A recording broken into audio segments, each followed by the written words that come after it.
Hello, my name is Melanie Waxman, and on behalf of the ADDitude team, I'm pleased to welcome you to today's ADHD Experts presentation titled, For Educators, Research-Based Tactics for Improving Executive Functioning in Teens.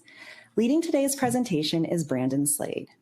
Brandon is the founder and CEO of Untapped Learning, an executive function coaching organization that he started after teaching special education for 12 years.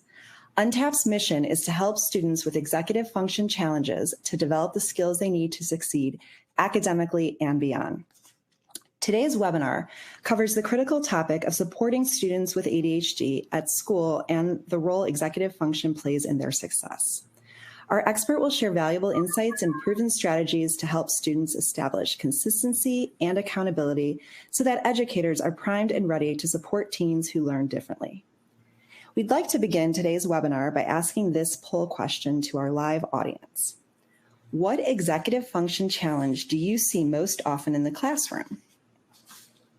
Please select your answer and comment in the text box under the video player to tell us more. For answers to common webinar questions about slides, transcripts, and certificates of attendance, click on the FAQ tab of your webinar screen. And if you are listening in replay or podcast mode, please visit ADDitudemag.com and search podcast number 464 to access the webinar resources.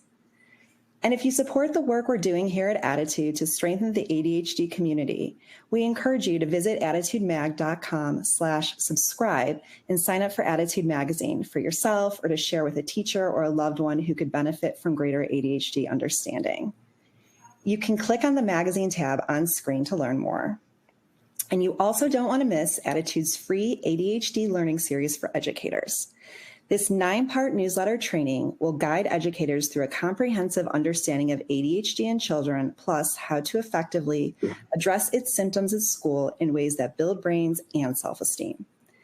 Click the link on screen or visit ADDitudemag.com/newsletters to sign up. And finally, the sponsor of today's webinar is Brain Balance. Brain Balance is an integrated cognitive development program designed to help kids, teens, and adults with ADHD, learning differences, anxiety, and beyond improve focus, attention, and behavior. Brain Balance creates a customized plan based on your child's needs to support their social, emotional, and academic growth. An exploratory study with Harvard's McLean Hospital found the Brain Balance program to be as effective as low-dose stimulant medication in alleviating ADHD symptoms in children. Scan the QR code on screen or visit brainbalance.com to learn about Brain Balance today. ADDitude thanks our sponsors for supporting our webinars, and sponsorship has no influence on speaker selection or webinar content. So without further ado, I'm so pleased to welcome Brandon Slade. Thank you so much for joining us today, Brandon, and leading this discussion, and I'll leave it to you. Yeah, no, what an honor it is to be here. ADDitude is something that, for myself, I have relied on just so many times, and then as an educator and helping kids. So what an honor it is to be here, and so grateful to help. So here's what we're going to go through today. My goal of today is to give everyone, whether it's a teacher or a parent or a coach, as many concrete strategies as possible. A lot of times when we talk about this ADHD research or executive function challenges, we're kind of talking high level. My goal is to come at it much more low level. So meaning, what routines can we implement in our classroom? What can we do at home? What can we do as coaches and mentors and everything else? What are the day-to-day things we can do to help our kids thrive? So here's what we're going to go through today. I'm going to give a quick background on myself. I know this is typically a very educated crowd who listens to these, but we're going to talk about what executive function or executive functioning is. There's a lot of misconceptions out there about it, and we want to go back through about what it is and what it is not. We're going to talk about the great news about these executive function skills. They can be developed. It takes a lot of time, hard work, 2 pats on the back, 1 kick in the tail, but we know that they can be developed. Next, we're going to talk about how we can support our kids or support our students.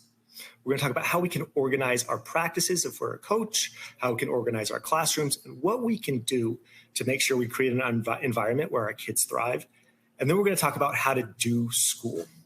So many times people like me, we don't know the game or the rules of school. We just don't know how to do school where a good student, quote unquote, intuitively gets gets how to do school. So we're going to talk about what we can explicitly teach our kids to make sure they thrive in the academic setting.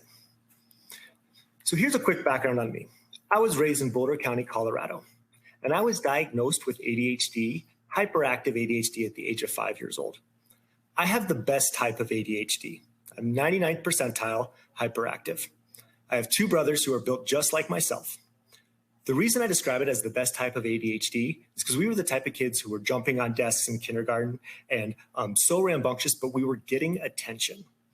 What breaks my heart is that there's so many of us who go through life, whether it's 20, 25, 30, and we know something's kind of wrong. I know we talk to people all the time, and we know something's kind of wrong in the background, but we don't get that diagnosis till much later and get that understanding. That was definitely not me. I had teams of people coming to watch me and trying to figure out how do we help this kid. So I was hyperactive ADHD diagnosed very early on. With that obviously came academic struggles. Whether it was a 504 plan or an IEP throughout elementary, middle school, and high school, I didn't do great. I struggled significantly, but I was able to get through. It wasn't until I left high school and I went out to Ohio on a football scholarship and completely bombed that I started to really work on these executive function skills and had to work myself back into school and really develop these skills and an understanding of what these are. I was able to make it through college, and while I was in grad school for my master's in special education and to become a school psychologist, I taught in Boulder Valley School District for 10 years. I taught in many different settings, but primarily I was a special education teacher in 8th grade, and I work with my kids helping them transition from middle school to high school and beyond. And so a lot of experience with what we're going to talk about today. I also did a lot of work as a school psychologist. And then a few years ago, we kind of accidentally started something called Untapped Learning. We work with several hundred kids in the Boulder County area. We have, a warehouse with movement space and classrooms and ways which our kids can come in and really work on these executive function skills. We also work with college kids across the country. And then we help train teachers and professors how they can set up systems for their kids with executive function deficits to thrive. We work with companies like Lululemon to help managers and work with their employees. And so we're really working hard on a lot of these executive function skills and how we help these people discipline their gift. So let's talk about what executive function skills are. Like I said, there's some misconceptions, but the most basic definition that I really come back to is it's the complex set of cognitive processes that all work together so you can achieve your goals. Your goal may be something big, like I want to make the varsity soccer team, or I want to be star of the musical. It's your executive function skills that break down that big goal into daily actionable steps and help you get there. But your goal also might be something small, like how do I get out of the door on time in the morning? Or how do I pay attention in class? Whatever the goal is, it's your executive function skills that break that goal down and help you transition between tasks to get to that end goal. Here's what comprises your executive function skills: time management, organization, focused attention, impulse control, task initiation, emotional regulation, cognitive flexibility, planning and problem solving, verbal and working memory, and metacognition, which is just a fancy word for self-assessment. Throughout this presentation, we're going to talk a lot about time management, focused attention, and task initiation.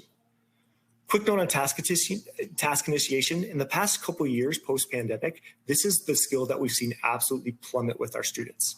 It seems like getting started on the task, especially as an educator, getting kids started is at least 50% of the lift, as before it wasn't as high. There's a lot of things we can do to help our students get started. Also, a quick note on organization. As parents or instructors or tutors, if we can focus on the organization of the content or the organization of the problem, we see a lot of our students with executive function deficits thrive. How this looks is, let's say a student is entering and struggling with Algebra 1. If we can help our students line up the equal signs, keep them in a straight row so they don't get lost in the numbers, and discipline that part of the instruction, well, then a lot of times we see kids thrive. Maybe we don't need remediation. We just need to focus on organization of the problem or organization of the content. Same thing, I know when we struggle with task initiation with large things like a research paper or a presentation, what we can do as instructors is even helping our students organize their slides and titling each slide on the Google slide or the PowerPoint, well, then they have structure and they're working downhill. There's a lot we can do with organization of the content that really helps our kids thrive. When we talk about who struggles with these skills, these are the core populations we're talking about. Obviously, ADHD. Slam dunk, if you have ADHD, you are going to have an executive function deficit at some time in your life, and you're going to need to work on these skills.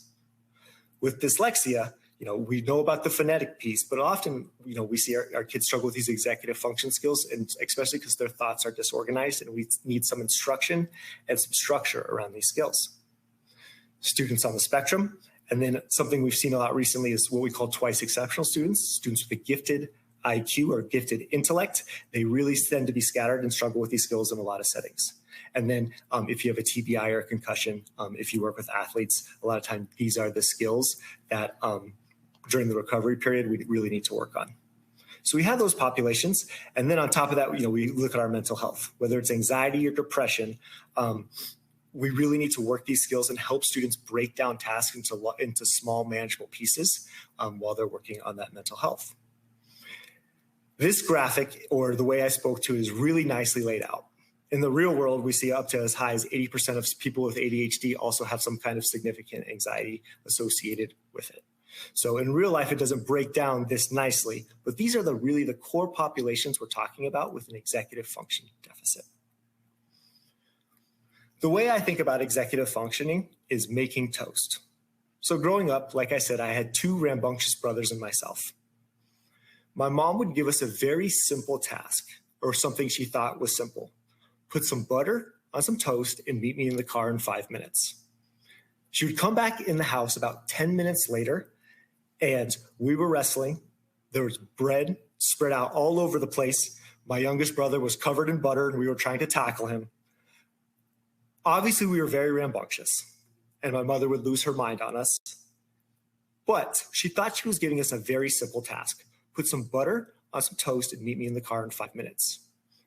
When you break down that task and you look at everything that consists of that task, so first you have to take out the bread, then you have to plug in the toaster, then you have to set the toaster, then you have to put the bread in, take the butter out of the fridge, and we see all the way down to having butter on some toast. There's a lot of small steps needed to get to that end goal. We had difficulty transitioning between those steps to get to our end goal. When I was a teacher, I thought I would give my kids a very simple task. Get your presentation to me by Thursday. Get your research paper to me by Friday.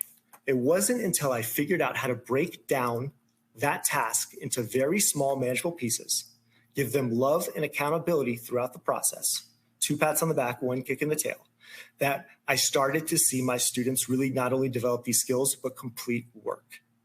That's why these kids can be exhausting. But remember, it's not like this forever. If we can break things down, hold them accountable along the way, we tend to see a lot of growth in these skills. So that's what executive functioning is. Some quick misconceptions about people that struggle with these skills. First of all, and this one is started to become dispelled a lot more recently, but students with executive function deficits are not intelligent. I know with our population that we see, we have a lot of their neuropsych reports, and often this could not be further from the truth. So many of these students are so intelligent, but they do struggle with these skills. The two are not correlated, and we always get the feedback that we do struggle with these skills throughout school. So we believe we're not intelligent. When I give parent presentations, one of the first questions I get is, why can my kid or why can my teenager play video games until his eyes bleed, but he cannot do a simple task like open up a textbook and read 1 chapter, or he can't do a math worksheet? Is my student lazy? Is my student unmotivated? And we kind of go off from there. Well, the answer is not really. Our brains are just constructed differently. We have lower than typical amounts of dopamine in our prefrontal cortex. What that means is that tasks that we don't find very exciting, we really struggle starting. But the opposite is also true. Something that we do find exciting and we see a lot of value in, we have this gift of hyperfocus, and we get in really deep into it. That's why you see so many adults who talk about when their ADHD is a gift, they talk about this gift of hyperfocus. School rewards you for being a generalist, being good at 6 or 7 different classes or 6 or 7 different subjects. In the real world, a lot of us really get rewarded to going deep into one thing. So we're not lazy, we're not unmotivated. We still need to figure out the system, and we need to figure out how to reverse engineer it so we can be successful, but our brains are constructed differently. Isn't it funny? Students who struggle with executive function skills are not successful in life. I've seen some studies, 60 to 80% of our CEOs, entrepreneurs have this thing where they have an executive function deficit at some time in their life. You see it all the time where people talk about the gift of their dyslexia, how their brain works different, or an ADHD, or how anxiety helped them thrive. So this could not be further from the truth. So there are a few misconceptions. The great news about these skills is that they can be developed. I know I thought you were either born organized or disorganized. They can be developed. Again, it takes a lot of hard work and practice, but they can. So here are some of the mindsets that we've helped our students with that have really landed well. The first one, and I'm always amazed by who this lands with. I thought it would land with a very specific group of kids, but it tends to land with almost all of our kids. The Navy SEALs have a saying, and Jocko Willink made it famous: discipline equals freedom. If you are disciplined, you have twice as much freedom. So here's how this plays out in real life for a lot of our students. If one of our students in college is disciplined enough to give up 30 minutes of their own time to go to office hours, well, that saves them an hour and a half to 2 hours on the back end. By the time they initiate the task, figure out what to study, maintain attention, and completely follow through, they actually save a lot of time. If I'm disciplined enough to get my movement in the morning, we know that movement has a high correlation with attention, learning, memory, and retention. I have the freedom of that the rest of the day. If we're disciplined enough to lay our clothes out before bed, we have a lot of freedom in the morning. We see this over and over. As an educator, if I was disciplined enough to have a weekly plan posted on my Google Classroom, Schoology, Canvas, D2L, whatever that looked like, if I was disciplined enough to have that on Sunday night, well, I had the freedom of less emails from parents, from the special education teachers, from the counselors, from the interventionists, because everybody knew what I was doing and everyone could be with me. If we have disciplines, a lot of freedoms open up. Our kids really respond to this because we're all after freedom to do what we love, whether it's athletic or Minecraft or music or art or whatever, we are after our freedom. So this has landed for a lot of us. The next mindset that works, and this tends to land well with educators and sometimes not as much with parents, but we look at what really helps, research-based, what really helps develop these executive function skills. If you look at the bottom of the pyramid, or if you're just listening, what really helps, gives you the most bang for your buck on improving these executive function skills are sleep, exercise, routines, and structure. Those are the big four. Out of Dr. John Rady's book, Spark, we see that 15 minutes of intense exercise, so 15 minutes of getting your heart rate above 75% of resting, shows just as a correlation just as strong as Adderall for attention, learning, memory, and retention. Exercise is the miracle drug right now for students with these executive function challenges, and figuring out how we can make sure we get that daily is very important. Same thing with sleep and structure and social interactions like we spoke about. So those are the core that we really want to work on first before we move up to things like organizational tools or accommodations. Accommodations can be very helpful and they're very needed, but all the extra time in the world will not be as helpful as getting a good night's rest. If we're sleep deprived, doesn't matter what the accommodation that we have is. So we want to start at the bottom first, and then we want to work our way up.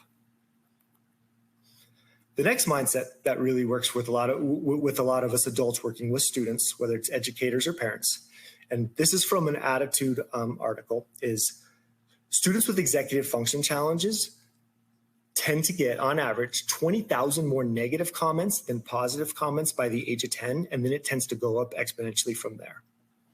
We're constantly getting negative feedback. The research shows us 2 positive comments to 1 negative comment is the ideal combination. Now, as being a parent and being a teacher, especially in months like November and February, I feel like I'm having a great day if I say 1 positive comment to 2 negative comments. But if we can get 2 to 1 positive to negative, we see that relationship build with the child, and we see them stay with us to do the hard work needed to be successful. 2 to 1 positive to negative is ideal. We say it through 2 pats on the back, 1 kick in the tail. Love, love, accountability. And here's the slide I'm actually most passionate about. And the last mindset we're going to go through is, and this is taken from the 2020 World Economic Forum job reports. If I were to look at this chart and I were to take this back to 1980, what employers were looking for was people who could follow a task reliably over and over and over. Those are the people they were really after. When we're looking to 2025, what employers are really looking to hire, and the most valuable members of our society are people who think differently, people who are innovative, people who can do complex problem solving and look at problems in a different way. We're starting to see this now, but anything that can be automated will be automated in the future. A lot of our students with executive function challenges or who are neurodiverse have the ability to be the most valuable people in our society. This is who we are really after. We're looking for people who, if they discipline their gift, can look at problems differently. So those are the mindsets we go after. Let's talk about how to support students in the classroom, what we can do as educators. And I'll try to weave in some parenting and some coaching in here as well, because it's all the same research and they all intertwine. But let's talk about the concrete things we can do to really help our kids. With any behavior change, we know that behavior change is hard. So we have to see benefits that far outweigh the work we're going to have to do. So what I'm going to advocate for right now, if you are a teacher and educator, you will see that there's lower student confusion, increased engagement in class. You're going to spend less time chasing missing assignments, collaborating with different people throughout the building, and more opportunities for your students to succeed. If you're a school or a university, we've started to work with a lot of universities. What we're really after is higher graduation rates, increased neurodivergent student success, and to reduce the strain of the already strained resources at the school. We know we don't have anywhere close to the help we need to really help these kids. We're going to try to reduce that strain a little bit. With everything that we are going to talk about, and being a former special education teacher, I am terrified of learned helplessness. We want to support heavily up front. So when we talk about teaching a student how to advocate, we want to role play with them, and we want to practice, and we want to give them a lot of help up front, but then ease off over time and then let them take it. It's really important that we ease off and we don't enable our kids, or we don't want to have this learned helplessness thing that a lot of people in my profession tend to see over time. So there's 2 things we can do that give us the most bang for our buck. The first one is routines. So the brain is electric. Electricity goes down the path of least resistance. If we can develop a routine, then the task starts to go on autopilot.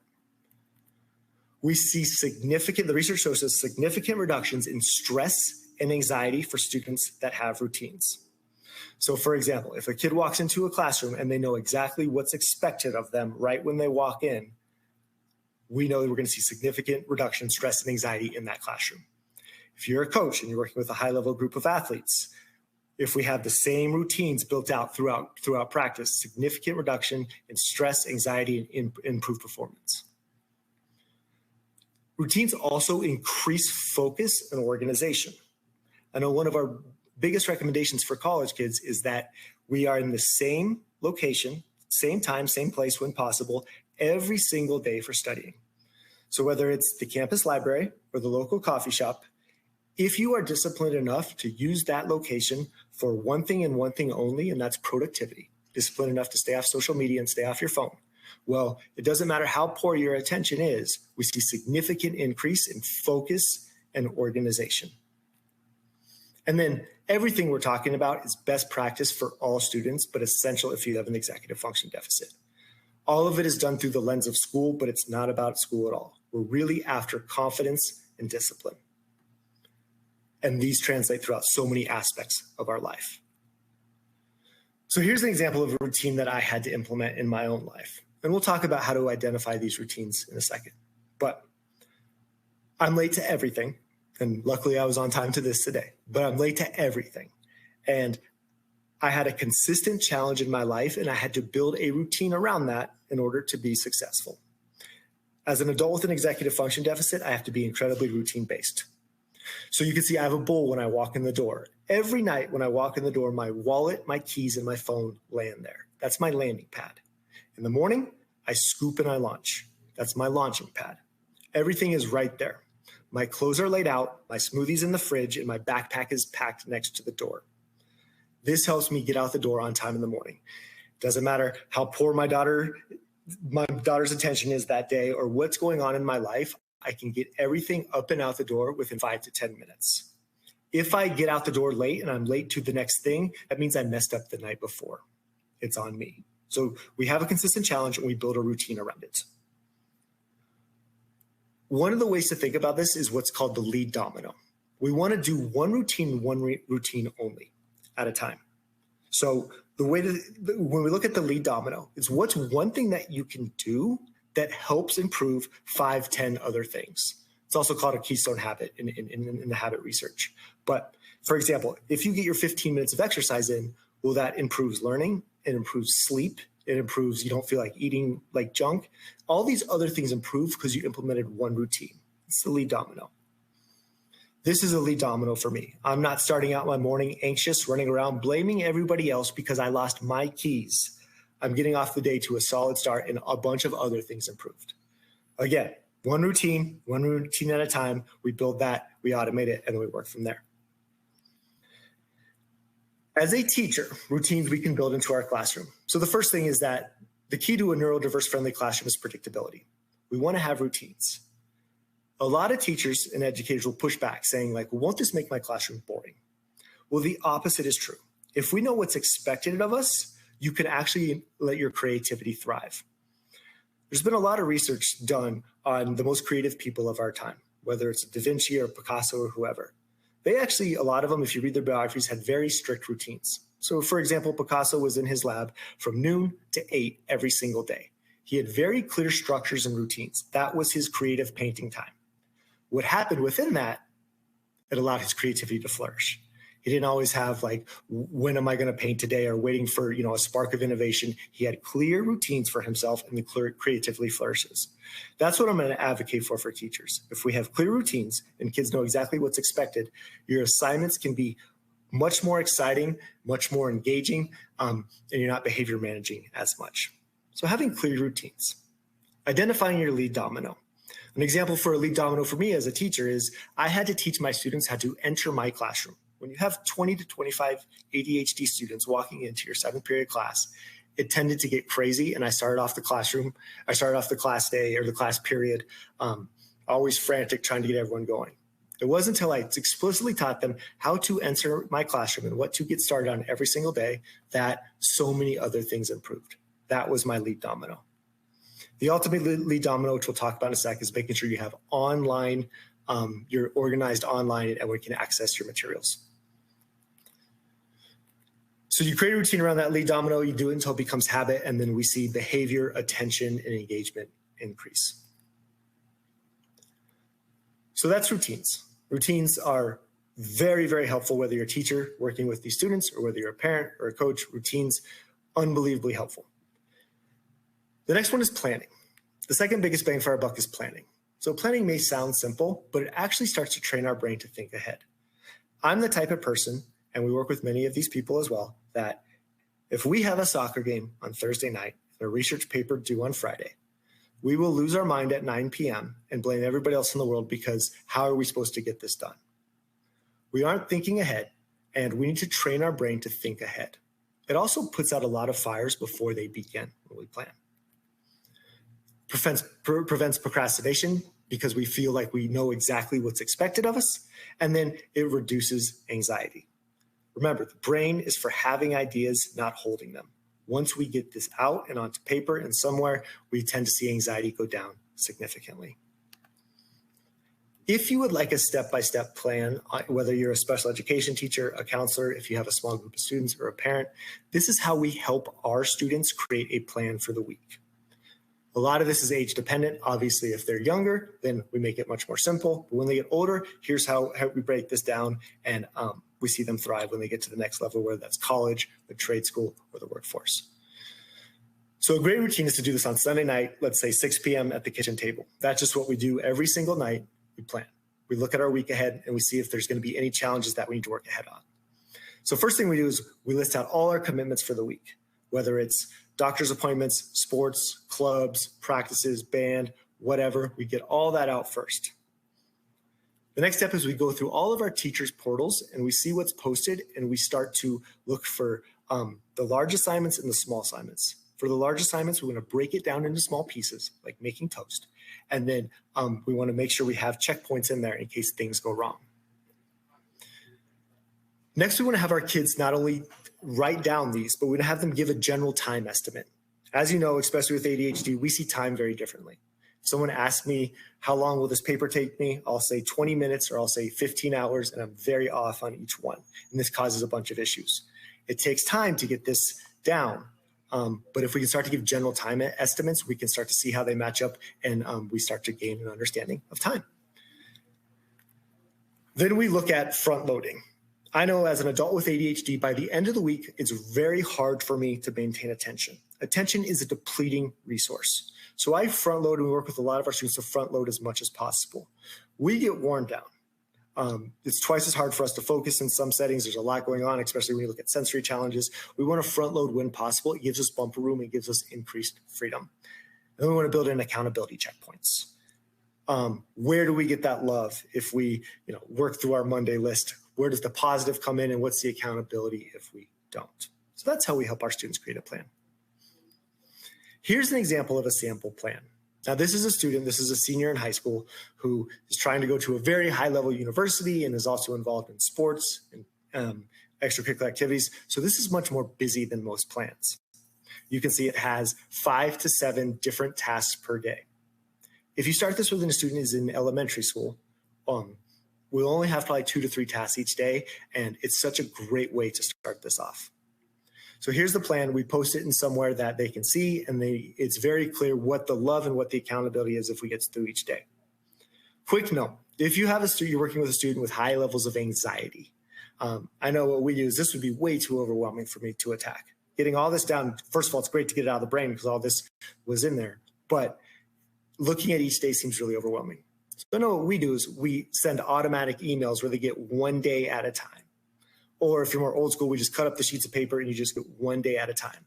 You take this large undertaking of a week and you break it into small, manageable steps and give them a lot of love. And we've seen anxiety go down significantly with that. So that is what is executive functioning. That is the mindsets we need to help develop these skills. And then routines and planning, which will give us the 2 most bang for our buck. We'll dive into much more detail, but I want to take a quick break because a lot of people asked very high-level, great questions, and I want to address a few of them very quickly.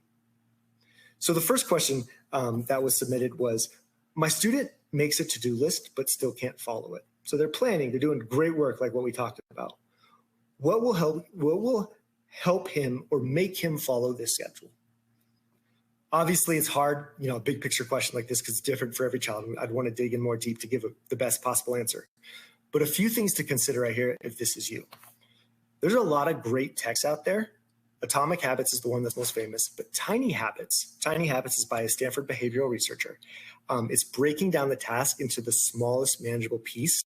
That was a really helpful book for me with executive function challenges to figure out how to break a task down into a very small piece. And then once you get started, we tend to feel really good and it aids task initiation. So often we feel overwhelmed and that's why we don't get started. So that may be a great thing for you to look into. The second side of it, which I spoke to, was having very clear expectations. So what time do we start our homework every single night? What is the positive? What is the positive that happens if we make it through our work or even if we get started? And what is the accountability for incompletion? So positive could be something along the lines of for every day you get through, you get 15 minutes out extra with friends on Friday night. Or the accountability could be you have to go to office hours or the teacher study session the following morning if we don't complete this. It's not punitive, but it's very clear to us with executive function challenges what's expected of us. We do not do well with gray. It has to be black or white or very clear up front, or we will argue our way through it, around it. We just need to have the clear black and white what's expected of us. And then we want to weave in structure wherever possible. Of course, having an executive function deficit like an ADHD, we fight structure more than anything in the world. That's because we need it so much. Structure, structure, structure. That could look like office hours. It could look like talking to your school for an academic support class. It looks different in every setting. But whenever we can weave in structure and take a lot of that challenge off the parent, that's really helpful. So that's a great list, or excuse me, that's a great question about getting started and actually completing the to-do list. Lots of love, lots of accountability. The next question is, I'm looking to learn strategies to teach my students to help them to be more successful in college level courses while not having the same level of support that they did in high school. It always feels weird giving, recommendations based on this question because you're talking to someone who just bombed college right out the gate in this. But here's what we see. So first of all, campus involvement. One of the highest indicators of student retention and staying on campus and not going on academic probation or failing out or whatever is, do you have a reason to be there? Are you involved in campus? Whether that's clubs, Greek life, a sport, whatever. If you are involved in campus, a lot of times we find a way to get it done because that's why we're there. So before any of this happens, making sure that they get involved in campus in some capacity. The second piece is when you go from a very unstructured environment, when you go from a structured environment, like living at home in high school, to an unstructured environment like college and just being on campus with no one, watching over you, we really struggle with that transition. I would argue that's the biggest transition in nearly anyone's life is going from living at home to living on a college campus. Everything from there is just kind of stair-stepping up. So how do we build in structure? I'm the biggest component of or advocate of office hours. So helping our kids go to office hours and understanding how to talk to professors and understanding how to prepare for office hours before they go is essential, whether it's campus tutoring. Every campus has different resources, but getting involved in those academic resources, you could have something like a mentor. I know we mentor students at different college campuses, but what we're really looking for is routines. How do we implement structure and routines? That's what's really going to help here during this transition. And then the last question is, my 16-year-old wears her ADHD diagnosis as an armor of a disability. Instead of attempting to seek solutions, she uses the refrain of, I can't do the task because I have ADHD. How do we as parents, teachers, or mentors help with this mindset? This is such a great question, and I'm going to have two answers, and one is probably easy to hear as a parent, and probably one is not so much. The easy one is that, we giving the constant feedback, and I'm sure many parents here do this, you look at all the successful people, whether with its ADHD, dyslexia on the spectrum, have struggled with anxiety, a quick internet Google search will show you so many people have thrived with this neurodiversity. It has the ability to be a huge asset. But the hard answer is that sometimes we need to go through hard times. When I was failing out of college, I was 2,000 miles away from home, and I tried to blame my mom, and I tried to blame my dad, and I tried to blame everyone. And eventually, when real life hit, I had to look in the mirror, and I had to do the hard work. So there's only so much we can do as a parent and as family members to make sure we reverse this diagnosis. A lot of the mindsets we talked about will help, but sometimes we just need a kick in the tail from life. So that may not be easy to hear, but it's very helpful. All right. So a few more things to talk about. When you're an educator, there's certain things we can do to organize our courses to make sure our kids who are neurodiverse thrive. The first one is structure and consistency. This is a little bit of a silly example, but we worked with the high-level engineering school around here. And one of the professors had their assignments due for one type of assignment, so projects due at 11:59 a.m., and then the discussion posts were due at 11:59 p.m. And they had different due dates and different things for each type of assignment. We just lined those up. Like every single discussion post is at Friday due at 11:59 p.m. Every single project throughout the year is due Wednesday at 11:59 p.m. And once we line those up, work completion improved by like 25%, right? And assignments turned in. So having a clear cadence is very helpful. Again, it's not going to make your courses boring because the assignments can be exciting. We just know what's expected of us, and we struggle with that gray. So black and white is very helpful. Next, we're going to talk about this a lot, but having all your materials in one place, whether it's rubrics, instructions. Right now, a lot of times as a parent or as working with a student in college or in high school, these things are all over the place on different portals. I'm going to show you how to put everything in one place. And then again, how can we weave in accountability checkpoints? One of my biggest pet peeves in working with coaching. So here's a quick coaching one of how we can communicate with our athletes. One of my biggest pet peeves, and probably this was me growing up too, it's when a coach gives an athlete instructions on how to run a play or how to do something and talks to them for 1 or 2 minutes. And then the athlete does it wrong and the coach gets really frustrated. I was that kid, right? So anytime we can give the instructions while walking them through the play, while diagramming it on the board, giving to them in multiple modalities is very successful.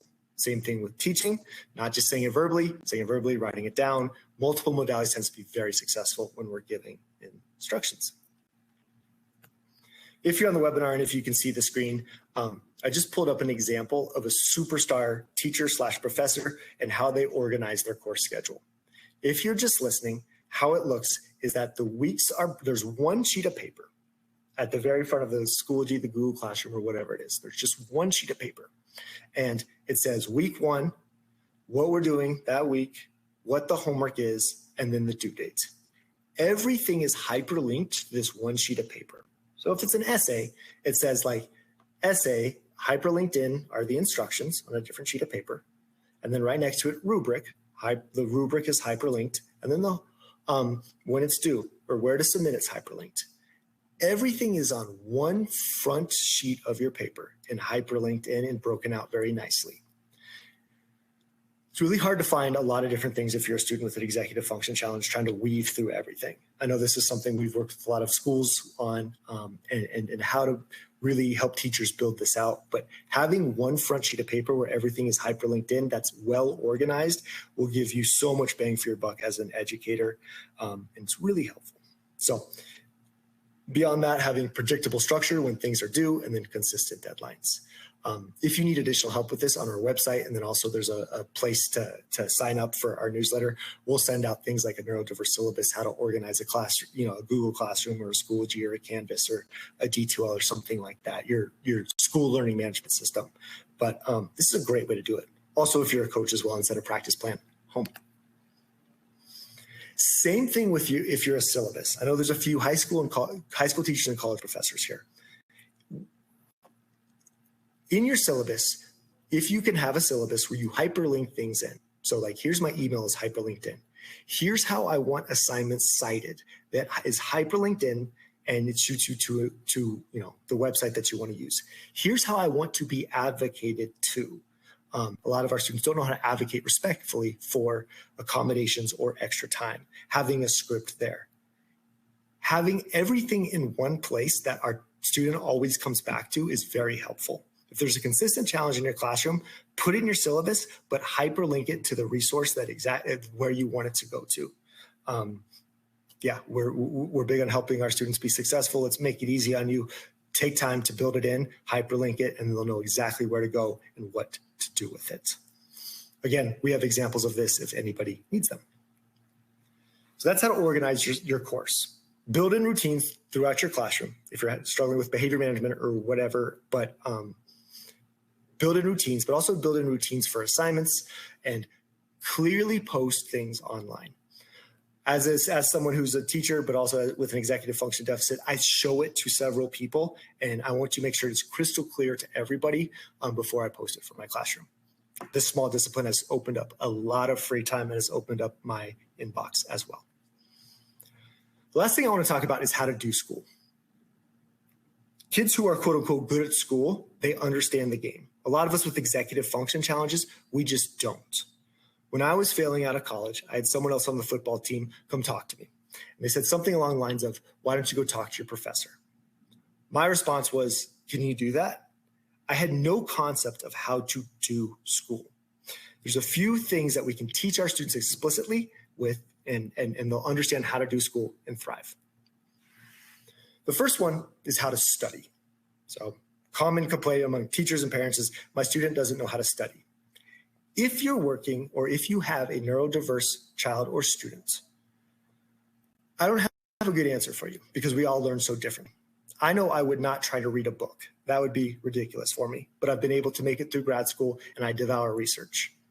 My attention is so poor that I can't sit down and read, but I can devour information through Audible. So I walk around the block, I stop every 10 minutes and I write down what I gained from that. And that's my system of how I acquire information. It's not good, it's not bad, it is what it is. So how our students can find this and how we can fast forward this process a little bit is asking them a lot of questions. So let's say they got a B on the Spanish test. Instead of saying, I'm so proud of you for this B on the Spanish test, we can ask a bunch of questions. Here's how it could look. So I'm so proud of you. You got a B on a Spanish test. How many days in advance did you start studying? Was the environment loud or was it quiet that you studied in? Did you study with a group or did you study by yourself? Was it in office hours, a structured study session, or was it more loose? The more questions we can ask, our students can start to see trends and we can line up the dots, and this self-assessment is huge for so many of our kids. We all learn and acquire information differently, but we gain that through questions that people ask us. So that's a great way to think about studying. The next to get from information from short-term to long-term information is short, frequent study sessions. Studying for 10 minutes on Monday, Tuesday, Wednesday, Thursday. We tend to that information goes from short-term to long-term memory and it sticks, right? Versus studying for an hour the night before the test. We're spending less time studying, but we're gaining the information. Active studying, and this is my favorite one, my favorite study technique for high-level students. So we struggle, and there's a lot of anxiety getting prepared for high-level tests. So let's say you have a Calculus 2 course that you teach. Having students get all that information for the test, let's say it's over 3 chapters, if they can take all the information and distill it onto one note card, well, the fact that they synthesized it, that means that they're probably going to learn it. Also, it gives the students a start point and an end point. If you have a kid that struggles with anxiety, we'll just go on and on and on. We'll never know when to stop. So taking this big information, synthesizing it onto a note card or a one-pager is very, very helpful. It's a great way to study, and it gives us an endpoint knowing that we're prepared for the test. We have examples of that if anybody ever needs one. The next thing students don't know how to do is they don't know how to advocate. Parents bust their tail to get all these assessments and reports to make sure that their kids have the accommodations that they need to be successful. And then we all get frustrated, and I know I did as a teacher, when our students don't advocate. Well, our students don't advocate because, first of all, they're intimidated. They don't know what to ask for so many times. They don't know what they need, and they feel like there's a stigma. So how do we go around that? Well, the first thing we do is we role play. So teaching a kid how to walk up to a professor or a teacher with their shoulders back, head high at the appropriate time, looking them in the eye and clearly communicating exactly what they need in a respectful, non-entitled way is a skill that is essential and it will set them up for success in so many different areas. We do that through role play, and we do it over and over and over until they feel good. Then we love them up like crazy when they do it. So an example of this is learning to walk up to a teacher with your shoulders back, head high at the end of class, saying, hi, Mrs. Webb, I'm not sure how to complete the second part of the project, and I can't stay after school to see you any day this week. I was wondering if I could check in with you at lunch or before school. Teaching our students and role-playing with them how to advocate is essential, and they're probably not going to have it unless we practice it over and over. Give them structure up front, ease off on the back end. Same thing with email. I know I can't tell you how many students have emailed me with the entire email in the subject line. And there's a lot of things that came off as disrespectful when my kids weren't trying to be disrespectful. They were trying to advocate for their needs. Teaching them how to break down in the different components of what a respectful email advocating for extra time looks like is essential. So break it down. We have a bunch of scripts on our website if you need them, or just give your student a script, save it in the draft portion of their inbox, and now they have it for the rest of the year. It's a great tactic for special education teachers or counselors at the beginning of the year when there's not a high workload as well. Last thing I like to end on is there's a lot coming out right now for learning, and I do this for a lot of our very high achieving students and parents and athletes. There's a lot coming out in neuropsych and learning with students with executive function that mirrors exercise science. So we know that if you bust your tail and you go to the weight room and lift heavy weights, or you run a half marathon, you have to let your body rest the next day, or it won't grow. You won't improve. Well, that's the same with the brain and with learning for students with executive function challenges. On a scale of 1 to 10, 1 being barely working at all, and 10 being busting your tail, focusing as hard as you can, as teachers and educators, we want to get our kids up to a 7 or 8. We want them working as hard and as focused as they possibly can. But then we have to let them rest. And that's how we see maximum learning occur. Rest could be a 5-minute movement break. Rest could be after you have a big assignment, taking a day or two to kind of have low-level instruction. This can look a lot of different ways, but we have to work as hard as we can, and then we have to come back down to a 1 or a 2 to really grow. That is what I have. You can see on the slide, if you are watching, there is a QR code for educators on how to get a bunch of the resources I speak to. There's a QR code for parents on how to get a bunch of resources I spoke to. If you are listening, if you just Google hello@untappedlearning.com, if you email hello@untappedlearning.com, we will send you some resources to help you be successful. So thank you so much for your time. I'd love to do some question and answer. Thank you so much, Brandon. That was very informative and inspiring. And I got a lot of great questions from our viewers today. But before we start jumping into the Q&A, I'd just like to thank Brain Balance once more for sponsoring this webinar. And I'd also like to share the final results from today's poll question. What executive function challenge do you see most often in the classroom? And here's what you said. The top of the list was attention and focus, which was probably no surprise after hearing your presentation, followed by impulse control difficulties, then time management struggles, and then poor planning and organization. And with that, I'd just like to jump into our first Q&A, and that is about planning. What do you do with students who need to track assignments, but they don't want to use a paper or digital planner? Do you have any suggestions on how they can organize their assignments? Yeah, so this is always a hard one because I know a lot of people ask me, like, what is the correct organizational strategy? Well, there is no correct organizational strategy. I'm assuming almost everybody here has a different one, and we all made it here, right? But if you don't have the luxury of going one-on-one with a student, it's I know I do everything through Google Calendar and reminders. I do everything electronic because I lose paper. And so that's what works for me. And the question is, what do you want to teach in your classroom? And what do you want that routine to be? Is it every Monday morning when they walk in? If it's a one-to-one school where everybody has a Chromebook or a computer, they copy the assignments into their Google Calendar. Whatever works best in your classroom, if you're an educator, that's just what we have to do for large groups. If you have the luxury, again, of being a special education teacher or working with someone in a small group, then we can get more individualized.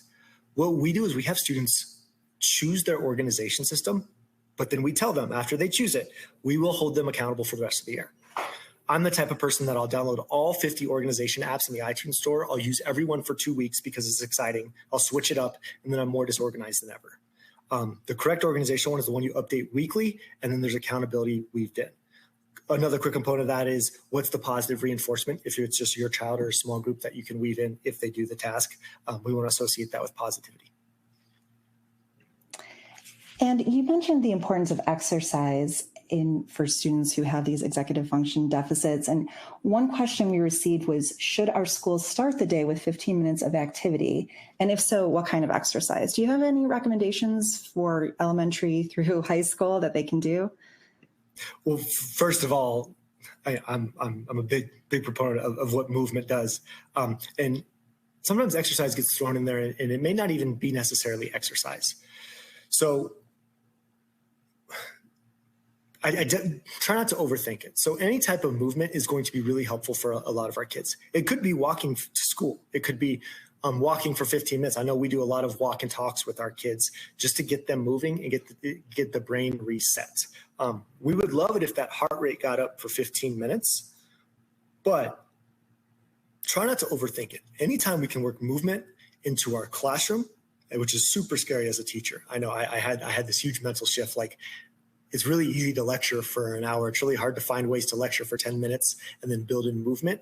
But it's going to get you a lot further. So long answer to say, don't overthink it. Movement any way possible. If your school is receptive to having the kids move before school, I mean, it's such a huge game changer for learning and behavior and kind of all the above. Just healthy, happy kids.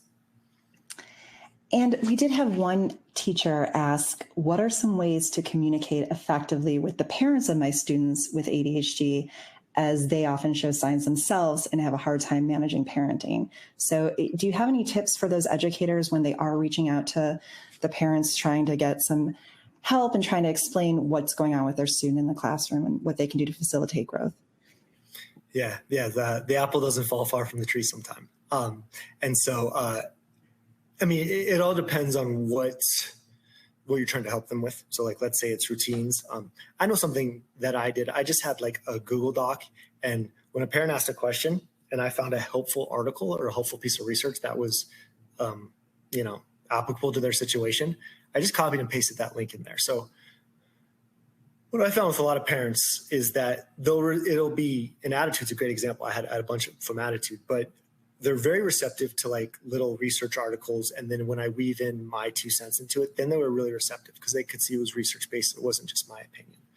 So if I was helping a family, like, here's why you should plan on Sunday night, or here's why you should have a movement routine or a homework routine, I would put in a link. And then it tended to be just super helpful for them. And it didn't put all the pressure on me. And it wasn't a me versus them thing. It's like, here's what the research is. And here's how you can help. And then we also received a question about if a teenager didn't really get a lot of these executive function skills early on, how do you implement them? And what's the motivation for them to learn? Is it's never too late, but how do you help motivate them to understand that? Great question. Such a great question. Well, and I'm sure many people here, like myself, have seen just the skyrocketing numbers the past couple of years. And that can be associated to a bunch of different things, but so many kids struggle now with these challenges. I mean, it's never too late, right? Like I had to start doing my hard work at like 18, 19, 21, 22, right? So it's never too late. It's working on one thing and one thing at a time. And then, I mean, what we found has helped is reinforcing the freedom that they get, because a lot of our teenagers are really after that freedom, and just the positive reinforcement mixed with the accountability. Whenever it can be black and white, we tend to do really well with that. If you have a more specific question on that, feel free to email me. But it's a lot of love, accountability, patience, and looking for the skills they don't have and explicitly teaching them. And at the end of the day, we can sleep well as educators and as parents knowing we did everything we could, and they're going to have to take the next step eventually. Thank you so much, Brandon. Unfortunately, that's all the time we have today, but we just wanted to thank you again for joining us and contributing your voice to this ADHD community. Thank you guys so much for having me. I'm very grateful to be here. And thanks today to our listeners. We hope to see you again for our free webinar next week, where we'll be joined by Dr. Temple Grandin, an outspoken advocate for people with autism and neurodiversity. Make sure you don't miss future ADDitude webinars, articles, or research updates by signing up to receive our free email newsletters at additudemag.com/newsletters. Thank you and have a great afternoon. Thanks again, Brandon.